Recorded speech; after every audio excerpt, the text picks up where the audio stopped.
इस particular question को हम देखते हैं 2022 का, ये प्रीलिम्स का क्वेश्चन है। अब इस पर्टिकुलर क्वेश्चन में ये पीईटी प्लास्टिक पे, पॉलीइथिलीन टेरेप्थ्यालेट पे।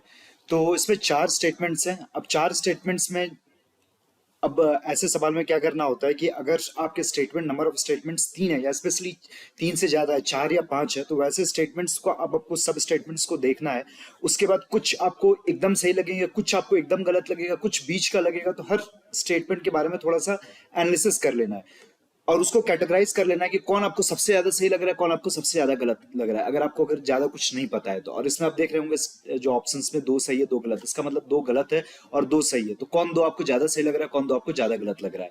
अब इसमें देखेंगे फर्स्ट स्टेटमेंट जो है, it's fibres can be blended with wool and cotton fibres to reinforce their properties. कर सकते होंगे, और ये भी है कैन बी ब्लेंडेड, मतलब ये प्रोबेबिलिटी वाला ये स्टेटमेंट है, तो सही हो सकता है। सेकंड वाला देखेंगे कि containers made of it can be use to store any alcoholic beverage. Any ये एक्सट्रीम जाता है, तो ये इसका ऐसे लग रहा है कि ज्यादा चांस है गलत होने का, कि कुछ वाटर सोलेबल होंगे कुछ नहीं होंगे। अब कैसे एनी कैसे हो सकता है, कुछ अल्कोहल सोलेबल होगा, कुछ सब्सटेंस अल्कोहल सोलेबल नहीं होता होगा, तो इन्हीं तो गलत ही लग रहा है।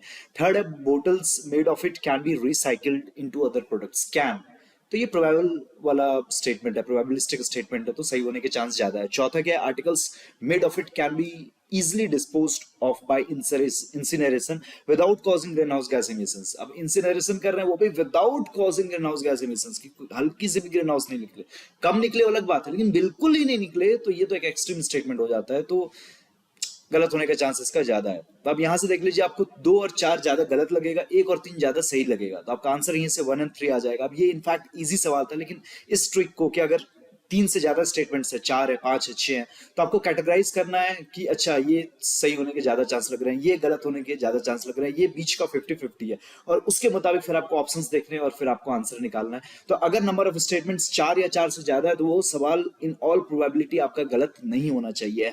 आप ये टेक्निक आप किसी भी सवाल पे लगा के देखिएगा जिसमें चार स्टेटमेंट से ज्यादा है, तो आप you will be able to solve it.